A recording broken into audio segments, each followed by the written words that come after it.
Tutorial മലയാളത്തിൻ്റെ പുതിയൊരു അധ്യായത്തിലേക്ക് എല്ലാവർക്കും സ്വാഗതം. നമ്മുടെ ഇന്നത്തെ ടോപ്പിക്ക് ഭരണഘടനയുടെ കണ്ടിന്യൂസ് ആയിട്ടുള്ളൊരു വീഡിയോ ആണ്. അപ്പോൾ ഇതിനെക്കുറിച്ചിട്ടൊരു 3-4 വീഡിയോ ഞാൻ ഓൾറെഡി അപ്ലോഡ് ചെയ്തിട്ടുണ്ട്. അപ്പോൾ അത് കാണാത്തവർ ആരെങ്കിലും ഉണ്ടെങ്കിൽ ആദ്യം ആ വീഡിയോ കാണുക, അതിനുശേഷം ഇത് കാണുന്നതായിരിക്കും ബെറ്റർ. അപ്പോൾ നമുക്ക് നേരെ വീഡിയോയിലേക്ക് കിടക്കാം. അതിന് മുമ്പ് ആദ്യമായിട്ടാണ് ഈ ചാനൽ കാണുന്നവരെന്ന് ആരെങ്കിലും ഉണ്ടെങ്കിൽ ഒന്ന് സബ്സ്ക്രൈബ് ചെയ്ത് സപ്പോർട്ട് ചെയ്യുക. പിന്നെ വീഡിയോസൊക്കെ ഇഷ്ടപ്പെട്ടുവെങ്കിലും യൂസ്ഫുൾ ആയിട്ടുണ്ടെങ്കിലും ലൈക്ക് ചെയ്യുക, ഷെയർ ചെയ്യുക, കമൻറ്റ് ചെയ്യുക. അപ്പോൾ നമ്മൾ ഇന്ന് പറയുന്നത് ഡോക്ടർ BR അംബേദ്കറിനെ കുറിച്ചിട്ടാണ്. നമുക്കറിയാം ഭരണഘടന എന്നൊരു ടോപ്പിക്ക് പറയുമ്പോൾ തന്നെ നമുക്ക് ഒഴിച്ചുകൂടാണ്ട് പറയാൻ പറ്റുന്ന ഒരു ന്യായമാണ് ഡോക്ടർ BR അംബേദ്കർ. കാരണം നമ്മുടെ ഭരണഘടനയുടെ ശില്പി എന്നും അല്ലെങ്കിൽ ഭരണഘടന എഴുതി തയ്യാറാക്കിയതെന്നും അല്ലെങ്കിൽ ഭരണഘടനയുടെ പിതാവെന്നും ഒക്കെ അറിയപ്പെടുന്നത് ആരാണ്? ഡോക്ടർ BR അംബേദ്കർ ആണ്. അപ്പോൾ അദ്ദേഹത്തിനെ കുറിച്ചിട്ടുള്ള വളരെ കുറച്ച് പോയിന്റ്സ് മാത്രമേ ഞാൻ ഈ വീഡിയോയിൽ ഉൾപ്പെടുത്തുന്നുള്ളൂ. വേണമെങ്കിൽ ഇനിയൊരു വീഡിയോ ഇത് ഭരണഘടനയുടെ ഒരു കണ്ടിന്യൂസ് ആയിട്ടുള്ളൊരു വീഡിയോ ആകുമ്പോൾ അതിനിടയ്ക്ക് അദ്ദേഹത്തിനെ പറ്റി പറഞ്ഞു പോകുന്നതേ ഉള്ളൂ. അപ്പം ഇദ്ദേഹത്തിനെ പറ്റി ഒരുപാട് പറയാനുണ്ട്. കാരണം അദ്ദേഹം ജനിച്ചപ്പോൾ മുതൽ പിന്നെ താഴ്ന്ന സമുദായത്തിന് വേണ്ടി ഒരുപാട് ഫൈറ്റ് ചെയ്തിട്ടുണ്ട്. അപ്പോൾ അതിനെക്കുറിച്ചിട്ടൊക്കെ ഒരുപാട് പറയാനുണ്ട്. അപ്പം അങ്ങനെയുള്ളൊരു വീഡിയോ വേണമെങ്കിൽ ഞാൻ വേറൊരു സ്പെഷ്യലായിട്ടുള്ളൊരു വീഡിയോ ആയിട്ട് ചെയ്യാം. അപ്പോൾ ഇതിനെക്കുറിച്ച് കുറച്ച് പോയിൻറ്റ്സ് മാത്രം പറഞ്ഞു പോകുന്നതേ ഉള്ളൂ. കുറച്ച് ഇമ്പോർട്ടൻ്റ് ആയിട്ടുള്ള പോയിൻ്റാണ് ഇതിൽ ഉൾപ്പെടുത്തിയിരിക്കുന്നത്. അപ്പം ഭരണഘടനയുടെ ശില്പി എന്നറിയപ്പെടുന്നത് അല്ലെങ്കിൽ ഭരണഘടനയുടെ പിതാവ് എന്നറിയപ്പെടുന്നത് ഡോക്ടർ BR അംബേദ്കർ ആണ്. മധ്യപ്രദേശിലെ ഇൻഡോറിൽ മോവ് എന്ന ഗ്രാമത്തിലാണ് അദ്ദേഹം ജനിച്ചത്. മധ്യപ്രദേശിലെ ഇൻഡോറിലെ മോവ് എന്ന ഗ്രാമത്തിലാണ് അദ്ദേഹം ജനിച്ചത്. അതുപോലെ തന്നെ മഹർ സമുദായം, മഹർ എന്ന് പറയുന്നത് ഒരു ജാതിയാണ് കേട്ടോ. അതായത് അവിടെ ഉള്ള തന്നെ ഒരു താഴ്ന്ന ജാതിയാണ് മഹർ ജാതി എന്ന് പറയുന്നത്. അപ്പം മഹർ സമുദായത്തിൽ ജനിച്ചതാണ് നമ്മുടെ ഡോക്ടർ BR അംബേദ്കർ. അതുപോലെ തന്നെ അദ്ദേഹത്തിൻ്റെ രാഷ്ട്രീയ ഗുരു ജ്യോതിറാവു ഫുലെ. ഇതുപോലെയുള്ള ഇമ്പോർട്ടൻസ് ആയിട്ടുള്ള ക്വസ്റ്റ്യൻസ് പറയുന്നുള്ളൂ. പിന്നെ അദ്ദേഹത്തിൻ്റെ വിദ്യാഭ്യാസം കാര്യങ്ങളൊക്കെ ഉണ്ട്, പക്ഷേ അതിനെപ്പറ്റിയൊന്നും ഇതിൽ പറയുന്നില്ല. ഞാൻ ചോദിക്കാൻ ചാൻസ് ഉള്ളതും പിന്നെ ചോദിച്ചു കണ്ടുവരുന്നതുമായിട്ടുള്ള കുറച്ച് ക്വസ്റ്റ്യൻസാണ് ഇതിൽ ഉൾപ്പെടുത്തിയിട്ടുള്ളത്. അപ്പം രാഷ്ട്രീയ ഗുരു എന്ന് പറയുന്നത് ജ്യോതിറാവു ഫുലെയാണ് രാഷ്ട്രീയ ഗുരു. പിന്നെ 1920 all India depressed class association, Mooknayak ആഴ്ചപ്പതിപ്പ് ഇവയൊക്കെ രൂപീകരിച്ചത് ഡോക്ടർ BR അംബേദ്കർ ആണ്.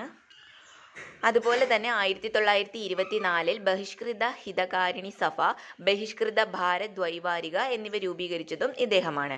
1927 സമാജ് സമതാ സംഘം, മനുസ്മൃതി കത്തിച്ചു. ഇതിനൊക്കെ തുടക്കം കുറിച്ചത്, മനുസ്മൃതി കത്തിക്കാൻ ഫസ്റ്റ് തുടക്കം കുറിച്ച ആരാണ്? ഡോക്ടർ BR അംബേദ്കർ ആണ്. അതുപോലെ സമാജ് സമതാ സംഘമൊക്കെ കൊണ്ടുവന്നതും ഇദ്ദേഹമാണ്. 3 വട്ടമേശ സമ്മേളനങ്ങളിലും പങ്കെടുത്തിട്ടുള്ള അധികൃതരുടെ പ്രതിനിധിയായി പങ്കെടുത്ത വ്യക്തിയാണ് BR അംബേദ്കർ. പിന്നെ 1936 ഇൻഡിപെൻഡൻറ്റ് ലേബർ പാർട്ടി രൂപീകരിച്ചു. അതുപോലെ തന്നെ ഇന്ത്യയുടെ ആദ്യ നിയമമന്ത്രി ആരാണ്? 1951 രാജിവെച്ചു. ഇന്ത്യയുടെ ആദ്യത്തെ നിയമമന്ത്രിയാണ്. അതുപോലെ തന്നെ 1951 രാജിവെച്ചു. ഇന്ത്യയുടെ ആദ്യത്തെ നിയമമന്ത്രിയുമാണ്. അതുപോലെ 1951 രാജിയും വെച്ചു. ആധുനിക മനു എന്നറിയപ്പെടുന്നു. ആധുനിക മനു എന്നറിഞ്ഞത് ആരാണ്? ആധുനിക മനു എന്നറിയപ്പെടുന്നത് ഡോക്ടർ BR അംബേദ്കർ. ഇന്ത്യൻ പാർലമെൻറ്റിൽ ഹിന്ദു കോഡ് ബിൽ അവതരിപ്പിച്ചത് ഇദ്ദേഹമാണ്. അതുപോലെ തന്നെ 1956 ബുദ്ധമതം സ്വീകരിച്ചു. 1956 ബുദ്ധമതം സ്വീകരിച്ചു. അതുപോലെ തന്നെ ഒരു പോയിന്റാണ്, ഒരു ഋഷഭത്തെ പോലെ പണിയെടുക്കൂ, സന്യാസിയെ പോലെ ജീവിക്കൂ. ഇതാരുടെ വാക്കുകളാണ് എന്ന് ആഹ്വാനം ചെയ്തത്? ഇതാരുടെ വാക്കുകളാണ്? ഡോക്ടർ BR അംബേദ്കറിൻ്റെ വാക്കുകളാണ്. ഒരു ഋഷഭത്തെ പോലെ പണിയെടുക്കൂ, സന്യാസിയെ പോലെ ജീവിക്കൂ എന്ന് പറഞ്ഞത്.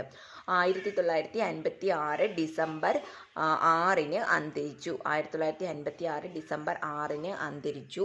അതുപോലെ തന്നെ അദ്ദേഹത്തിൻ്റെ അന്ത്യവിശ്രമം, ഇത് ചോദിച്ചു കണ്ടിട്ടുള്ള ക്വസ്റ്റ്യനാണ്. അന്ത്യവിശ്രമം എന്ന് പറയുന്നത് ചൈതന്യഭൂമിയാണ്. ചൈത്രഭൂമി എന്നും പറയും.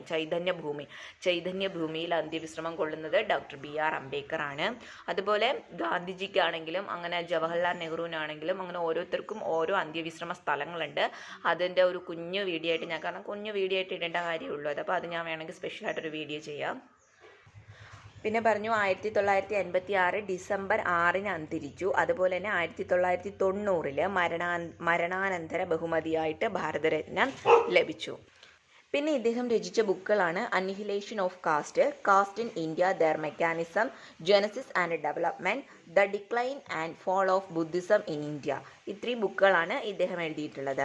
രൂപീകരിച്ച പാർട്ടി എന്ന് പറയുന്നത് റിപ്പബ്ലിക്കൻ പാർട്ടിയാണ് ഇദ്ദേഹം രൂപീകരിച്ചത്. അപ്പം ഇന്നത്തെ വീഡിയോ എല്ലാവർക്കും യൂസ്ഫുൾ ആയിട്ടുണ്ടെന്ന് വിചാരിക്കുന്നു. യൂസ്ഫുൾ ആയിട്ടുണ്ടെങ്കിലും ഇഷ്ടപ്പെട്ടുവെങ്കിലും ലൈക്ക് ചെയ്യുക, ഷെയർ ചെയ്യുക, കമൻറ്റ് ചെയ്യുക. കൂടുതൽ വീഡിയോസിനായിട്ട് ചാനൽ ഒന്ന് സബ്സ്ക്രൈബ് ചെയ്ത് സപ്പോർട്ടും കൂടി ചെയ്യുക.